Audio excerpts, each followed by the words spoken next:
Hello friends, welcome to my channel Studentmate. আজ আমি তোমাদের সামনে যে বিষয়টি উপস্থাপন করব সেটাকে বলতে পারো যে ইংরেজি শেখার চাবিকাঠি। সেটা হচ্ছে টেন্স বা ক্রিয়ার কাল, যার বাংলাটা হচ্ছে ক্রিয়ার কাল। যদি এই টেন্সটাকে ঠিকমতো আয়ত্ত করতে না পারা যায় তাহলে বলা যায় এক কথায় যে ইংরেজি সম্পর্কে যে জ্ঞান বা ইংরেজি ভাষা শিক্ষা সেটা সম্পূর্ণ হয় না। যার জন্য ইংরেজি শেখার জন্য আমাদেরকে প্রথমেই যে বিষয়টি শিখতে হয় বা যে বিষয়টি সম্পর্কে আমাদের জ্ঞান থাকা অত্যাবশ্যক সেটা হচ্ছে টেন্স বা ক্রিয়াকাল। তো এই অত্যন্ত গুরুত্বপূর্ণ বিষয়টি নিয়েই আজকে আমার ক্লাস। তো যদি আমার ক্লাসটি তোমাদের কাছে ভালো মনে হয় বা ভালো লাগে বা এমন মনে হয় যে আমি ভালো বোঝাতে পেরেছি, তাহলে অবশ্যই আমার এই চ্যানেলটিকে সাবস্ক্রাইব করবে, শেয়ার করবে, লাইক করবে, কমেন্ট করবে, যাতে আমি ভবিষ্যতে আরও এই ধরনের গুরুত্বপূর্ণ বিষয় নিয়ে ভিডিও করতে অনুপ্রাণিত হই। তো কথা বলে আমি ভিডিওর আকৃতি দীর্ঘায়িত করব না, আমি চলে যাচ্ছি সরাসরি আমার আলোচ্য বিষয়ে। তো আজকে আমাদের আলোচ্য বিষয় হচ্ছে টেন্স। তো যেটা শিখতে যাচ্ছি সেটা সম্পর্কে দু এক কথা না বললেই কিন্তু নয়। তাতে ভিডিওর আকৃতি যদি একটু দীর্ঘায়িত হয় আমি মনে করি সেটা হোক। আমরা শিখতে যাচ্ছি টেন্স। তো টেন্সটা কি দেখো, পাশে লিখে দিয়েছি। টেন্স মানে হচ্ছে ক্রিয়ার কাল। এই জিনিসটা আমি ভালো করে আগে বোঝাই। ক্রিয়ার কাল জিনিসটা কি? ক্রিয়া মানে কি? ক্রিয়া কথার অর্থ হচ্ছে কাজ, আর কাল কথার অর্থ হচ্ছে সময়।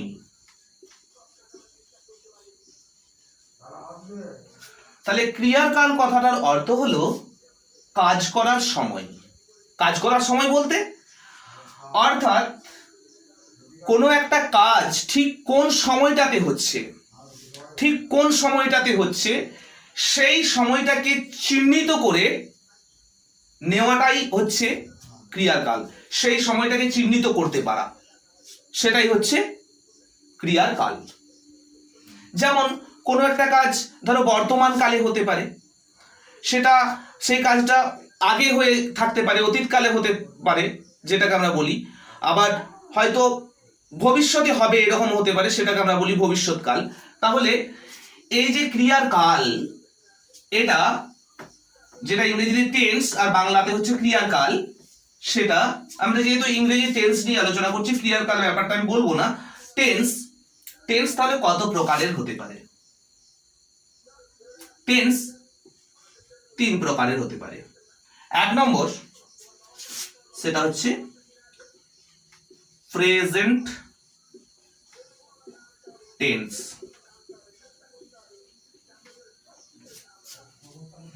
2 নম্বর, পাস্ট টেন্স। আর 3 নম্বর,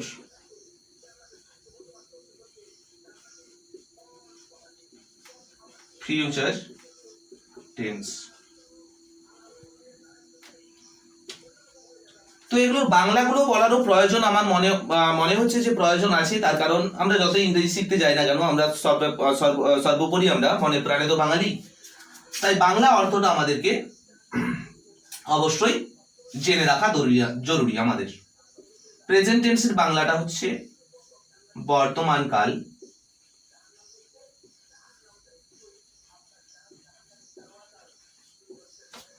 পাস্ট টেন্সের বাংলাটা অতীতকাল,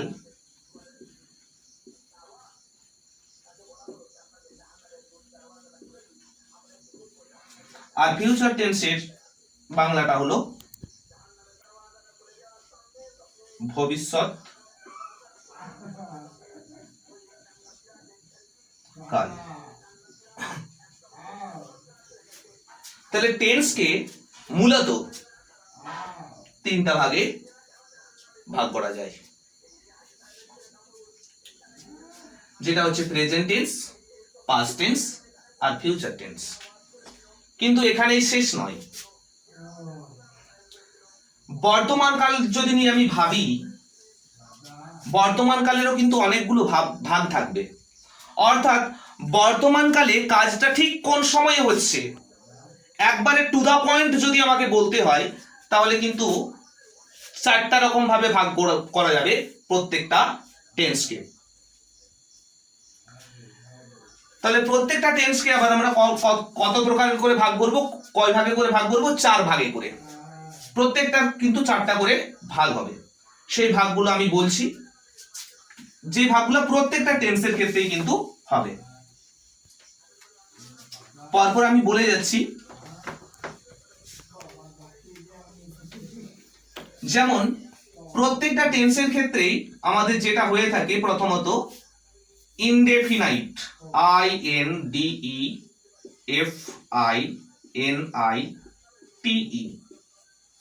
বা এটাকে অনেক সময় সিম্পলও বলা হয়।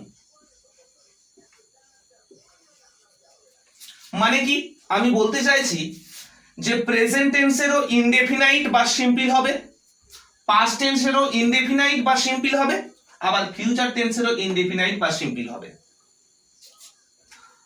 2 নম্বর আমি যেটা বলতে চলেছি সেটা হচ্ছে কন্টিনিউয়াস,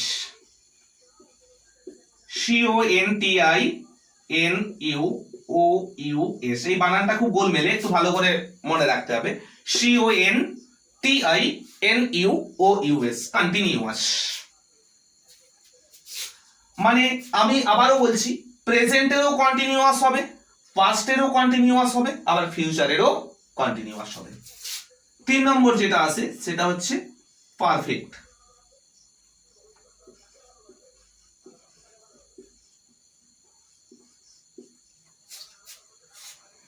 মানে প্রেজেন্টেরও পারফেক্ট হবে, পাস্টেরও পারফেক্ট হবে, আবার ফিউচারেরও পারফেক্ট হবে। 4 নম্বর যেটা সেটা হচ্ছে পারফেক্ট কন্টিনিউয়াস।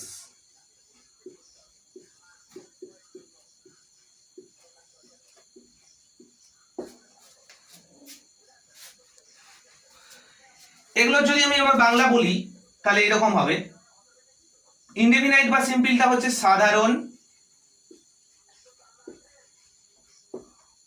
সাধারণ বা যেটাকে বলা হয় নিত্যবৃত্ত।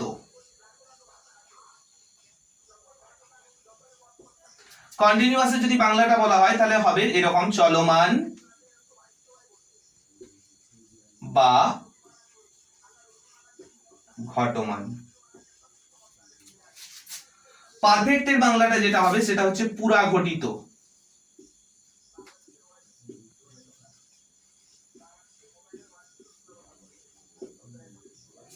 আর পারফেক্ট কন্টিনিউয়াসের বাংলা হবে পুরাঘটিত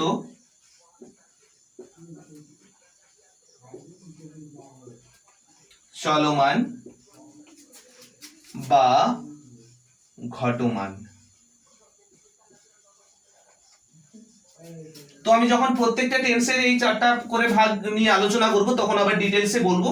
এখন মাত্র শুধু জ্ঞাতব্য বিষয় হিসেবে এটাকে জেনে রাখো। এখন আমাদের মূল আলোচনা এইগুলো তো আমাদেরকে জানতেই হবে যে আমাদের মূলত টেন্স হচ্ছে 3 প্রকারের, যেমন হচ্ছে প্রেজেন্ট টেন্স, পাস্ট টেন্স আর ফিউচার টেন্স। এবং প্রত্যেক প্রকার টেন্সকে এই 4টা করে ভাগে ভাগ করা যায়। মানে প্রেজেন্টের ইনডিফিনাইট, কন্টিনিউয়াস, পারফেক্ট, আবার পারফেক্ট কন্টিনিউয়াস। পাস্টেরও indefinite, continuous, perfect, perfect continuous. একই রকম ভাবে ফিউচারেরও indefinite, continuous, perfect, perfect continuous হয়। এগুলো আমাদেরকে অবশ্যই জানতে হবে। কিন্তু আমি আজকে এই ভিডিওতে কেবলমাত্র প্রেজেন্ট ইনডেফিনাইট টেন্সটা নিয়ে আলোচনা করব। আমি পরপর আলোচনা করে যাব। প্রথমে প্রেজেন্ট টেন্সটা 4টা ভাগে আমি আলোচনা করে দেবো, তারপর পাস্টের আলোচনা করব, তারপরে ফিউচারের আলোচনা করব। তো আজকের ভিডিওটা যেহেতু আমি প্রেজেন্ট ইনডেফিনাইট টেন্সকে নিয়ে আলোচনা করব, এবং তার সাথে এই আলোচনাটা অ্যাড হয়ে গেল, তাহলে ভিডিওটা একটু দীর্ঘায়িত হয়েই যাচ্ছে। তো আজকে আমি প্রেজেন্ট ইনডেফিনাইট টেন্সটা শুরু করছি এবং আমার যথাসাধ্য বোঝানোর চেষ্টা করছি। ভিডিওটা যদিও একটু দীর্ঘায়িত হচ্ছে, একটু সময় করে বা একটু ধৈর্য ধরে দেখে নেবেন। তো চললাম আমি প্রেজেন্ট ইনডেফিনাইট মানে আমাদের প্রথম যে টেন্সটা সেই টেন্সটা নিয়ে আলোচনা করতে। তো আলোচনা করতে চলেছি প্রেজেন্ট ইনডেফিনাইট।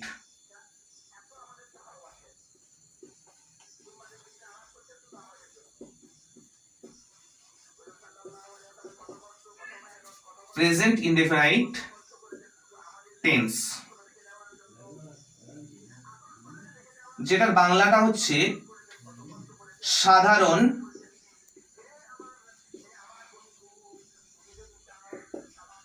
বা নিত্যবৃত্ত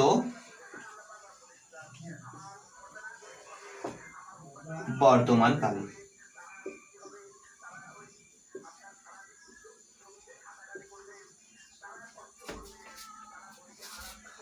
এটা নিয়ে আমরা আজকে আলোচনা করব প্রেজেন্ট ইনডেফিনাইট। আমি একবারে খুঁটিয়ে খুঁটিয়ে সমস্ত জিনিসটুকু বলছি, একটু মন দিয়ে শোনার চেষ্টা করবে। তো আমরা আলোচনা করতে চলেছি প্রেজেন্ট ইনডেফিনাইট, অর্থাৎ প্রেজেন্ট টেন্সের যে প্রথম ভাগটা রয়েছে ইনডেফিনাইট, বা এটাকে আবার এরকমও বলতে পারো যে সিম্পল প্রেজেন্ট টেন্স, এরকমও বলা হয়। সেটা আমি আর লিখছি না, আমি বললাম যে এটাকে আবার সিম্পল প্রেজেন্ট টেন্সও বলা হয়ে থাকে। তাহলে প্রেজেন্ট ইনডেফিনাইট টেন্স নিয়ে আমি আলোচনা করছি। তাহলে কোন জিনিসটাকে আমি প্রেজেন্ট ইনডেফিনাইট টেন্স বলবো বা কোন ক্ষেত্রে আমি প্রেজেন্ট ইনডেফিনাইট টেন্স ব্যবহার করব, এই জায়গাটাকে আমাকে আগে ক্লিয়ার করতে হবে। নয়তো প্রেজেন্ট ইনডেফিনাইট টেন্স একটা ধোঁয়াশা ধোঁয়াশা ব্যাপার থাকে, যে কোথায় ব্যবহার করব, কিভাবে ব্যবহার করব, সেই জায়গাটা আমি আস্তে আস্তে ক্লিয়ার করতে যাচ্ছি। দেখো, প্রেজেন্ট ইনডেফিনাইট টেন্স আমি বাংলাটা বললাম সাধারণ বা নিত্যবৃত্ত বর্তমানকাল। তার মানে এখান থেকেই একটা কথা উঠে আসছে যে বর্তমানকালের সাধারণ কোনো ঘটনা বা কাজ যদি বোঝাই, সেক্ষেত্রে আমাদেরকে প্রেজেন্ট ইনডেফিনাইট টেন্স ব্যবহার করতে হয়। তাহলে প্রথমটা কি? বর্তমানকালের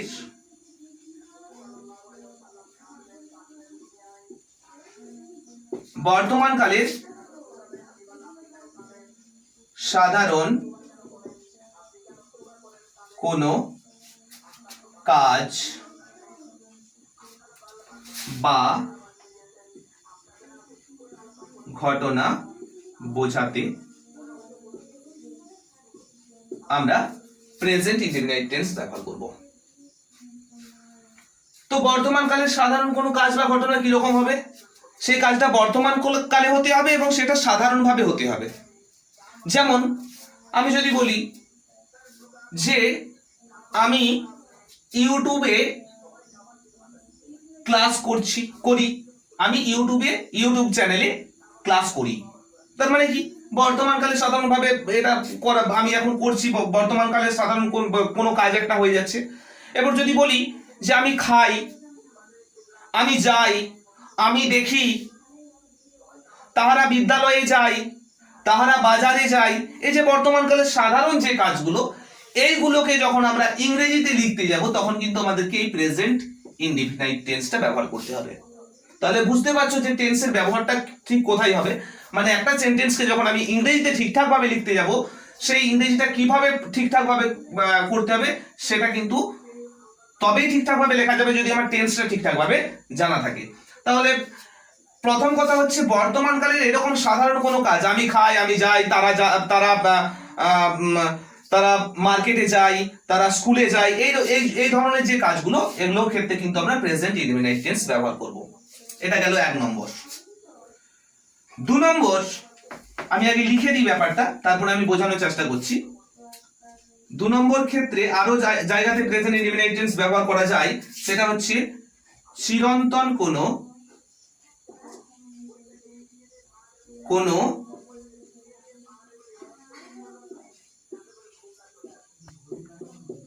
চিরন্তন সত্য ঘটনা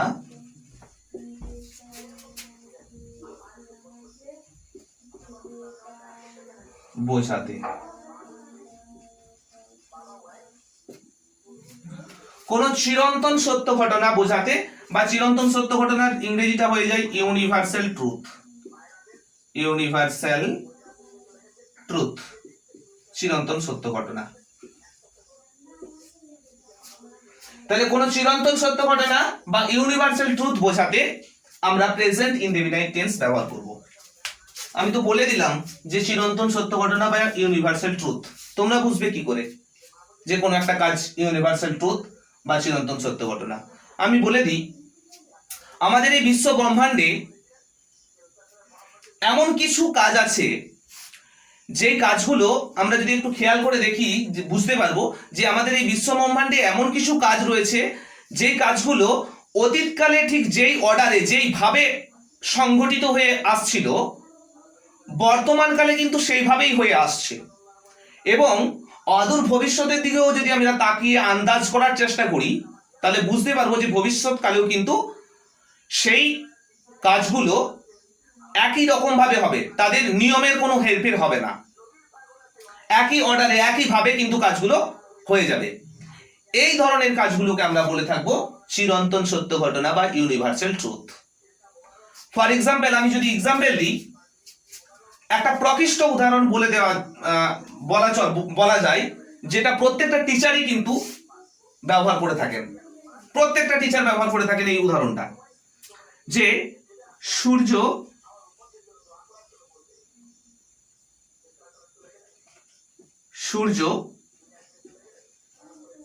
পূর্ব দিকে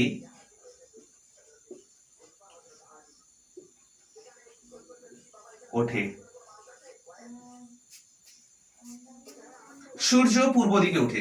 এবার একটু খেয়াল করে দেখো ভালো করে, অতীতকালের দিকে যদি আমরা তাকাই আমরা সেখানেও বিভিন্ন রকম প্রমাণ পাবো বলতে বিভিন্ন ধরনের গ্রন্থ পড়ে আমরা জানতে পারবো যে সূর্য কিন্তু আগেকার দিনেও মানে অদূর অতীতে পূর্ব দিকে কিন্তু উঠতো, কোনোদিন পশ্চিম দিকে উঠেনি, তাই তো? যদি বর্তমান কালের দিকে তাকাও দেখো সূর্য আজও কিন্তু পূর্ব দিকে উঠছে, এবং তুমি যদি ভবিষ্যতের দিকে অদূর ভবিষ্যতে একটু দৃষ্টি রাখার চেষ্টা করো বা বোঝার চেষ্টা করো, আন্দাজ করার চেষ্টা করো, তাহলে কি কোনোদিন মনে হয় যে সূর্য পূর্ব দিকে না উঠে পশ্চিম দিকে উঠবে? এরকমটা কিন্তু মনে হয় না। যদিও কোনোদিন পশ্চিম দিকে ওঠে অদূর ভবিষ্যতে, সেদিনে কিন্তু আমরা থাকবো না, তার কারণ এটা হচ্ছে চিরন্তন নিয়ম, এটা সময়ের অমোঘ নিয়ম। এই নিয়মটা পরিবর্তন হবে মানে পৃথিবীটা ওলট পালট হয়ে যাবে, সেদিন তুমি আমি আর থাকবো না। তাহলে এই কাজটা হচ্ছে আমাদের চিরন্তন সত্য ঘটনা। আমি আরো উদাহরণ দিচ্ছি, জল উচ্চ স্থান থেকে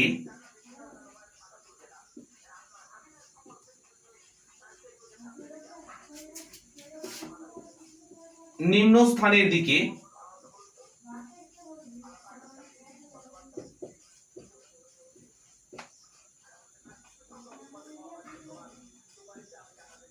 প্রবাহিত হয়।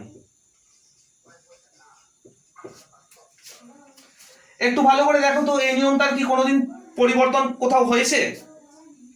হবে না। জল সবসময় স্বাভাবিক অবস্থায়, কিন্তু এটা মনে রাখতে হবে স্বাভাবিক অবস্থার পরিবর্তন করলে সেটা একটা আলাদা হয়।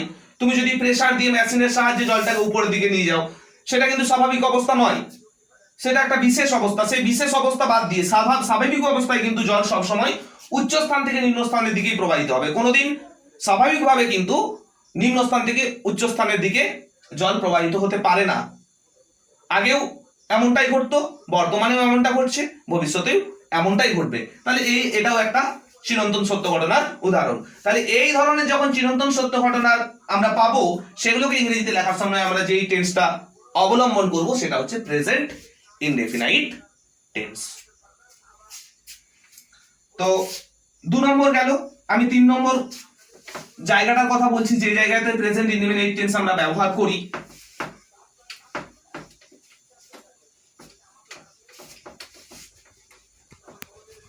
এই জায়গাটা মুছে দিলাম। 3 নম্বর হচ্ছে বর্তমানকালের বর্তমান কালের কোনো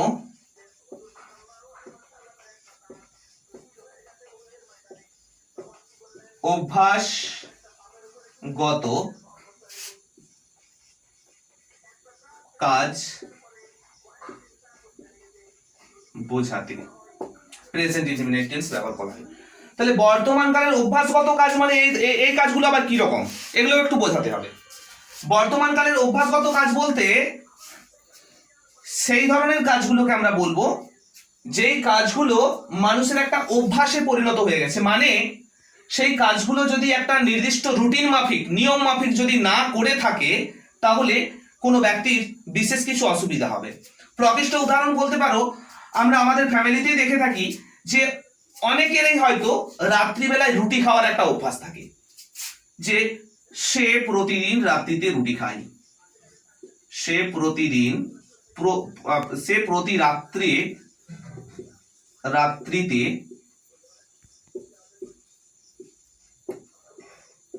রুটি খায়। তবে কোন পরিবারে যদি এরকম লোক পাওয়া যায় তাহলে তোমরা নিজেরাই পরীক্ষা করে দেখে নেবে যে লোকটি প্রতিদিন রাত্রিতে রুটি খায় তাকে একদিন রুটি রাত্রে দেওয়া হলো না। একটু খোঁজ নিয়ে যদি দেখা যায় তাহলে অবশ্যই সেখানে বুঝতে পারা যাবে বা দেখা যাবে যে লোকটার কিন্তু কোনো না কোনো রকম ভাবে একটা স্বাভাবিক জীবনযাপনের যে একটা তার জীবনধারা সেটাতে কিন্তু কোনো রকম ভাবেই ত্রুটি বিচ্যুতি আসছে, অবশ্যই আসবে। এই ধরনের যে কাজগুলো সেই কাজগুলোকে আমরা বলি বর্তমানকালের অভ্যাসগত কাজ। মানে যে কাজটা নির্দিষ্ট রুটিন মাফিক নিয়ম মাফিক যদি না করা যায় তাহলে ব্যক্তিতে যে মারা যাবে এমন কথাটা নয়, মারা যাবে না কিন্তু তার জীবনধারায় বিঘ্ন আসবে। এই ধরনের যে কাজগুলো সেই কাজগুলোকে আমরা বলবো অভ্যাসগত কাজ। তাহলে এই যে অভ্যাসগত কাজ বোঝাতে আমরা প্রেজেন্ট ইনডেফিনাইট টেন্স ব্যবহার করব।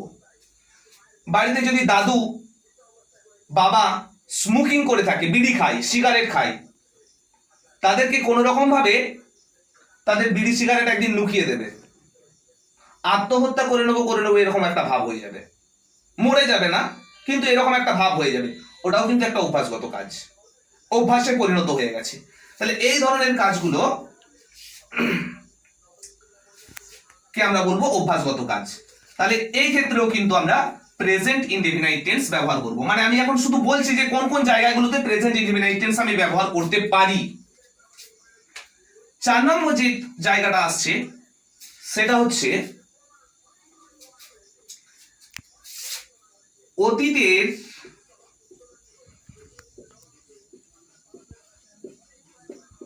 কোনো ঐতিহাসিক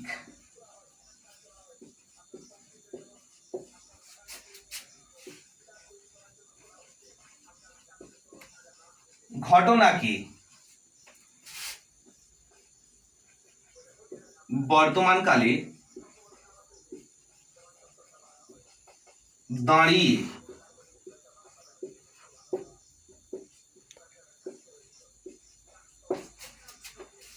উপস্থাপন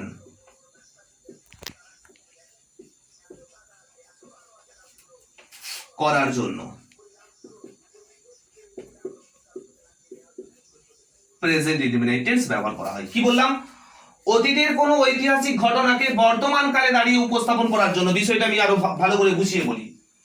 ধরো অতীতের কোনো একটা ইতিহাসে, অতীতের ঘটনা মানে ইতিহাস, তাহলে সেই ইতিহাসে ঘটে যাওয়া কোনো ঘটনাকে আজকের দিনে আমি উপস্থিত হয়ে যদি উপস্থাপন করতে চাই বা সেই ঘটনাটাকে তুলে ধরতে চাই, সেটা হয়ে যাবে অতীতের ঐতিহাসিক ঘটনা।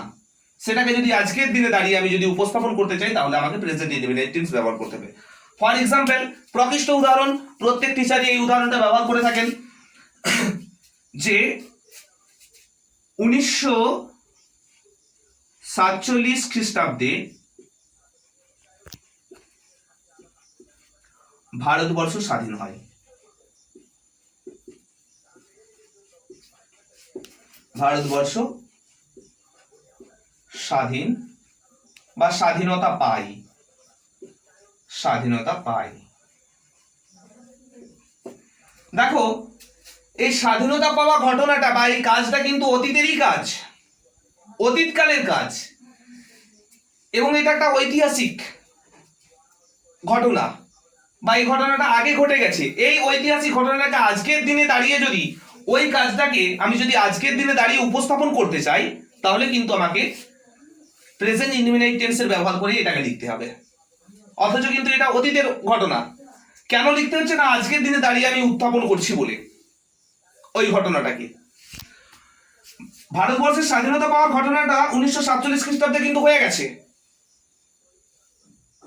রীতিমতো কিন্তু স্বাধীন হয়ে গেছে 1947 খ্রিস্টাব্দে। সেই ঘটনাটাকে আজকের দিনে দাঁড়িয়ে যদি আমি উপস্থাপন করতে চাই, মানে আমি যদি বলতে চাই যে 1947 খ্রিস্টাব্দে ভারতবর্ষ স্বাধীনতা পাই, এই ঘটনাটাকে যদি আমি তখন লিখতে হয়, এই ধরনের ঘটনাগুলোকে বলা হয় যে অতীতের ঐতিহাসিক ঘটনাকে আজকের দিনে দাঁড়িয়ে উপস্থাপন করা, বর্তমান কালে দাঁড়িয়ে উপস্থাপন করা।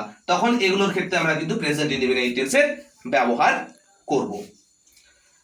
তো ডিয়ার স্টুডেন্টস, আজকে মনে হচ্ছে আমার ভিডিওটা অনেকটাই দীর্ঘায়িত হয়ে যাচ্ছে। তাহলে আজকের দিনে আমরা আলোচনা করলাম যে কোন কোন জায়গাতে আমরা প্রেজেন্ট ইনডিফিনিট টেন্স অ্যাপ্লাই করব, প্রয়োগ করব। এগুলো আমি যে 4টা ক্ষেত্র বা 4টা জায়গা বললাম পরপর, নিশ্চয়ই তোমরা নোট করে রেখেছো।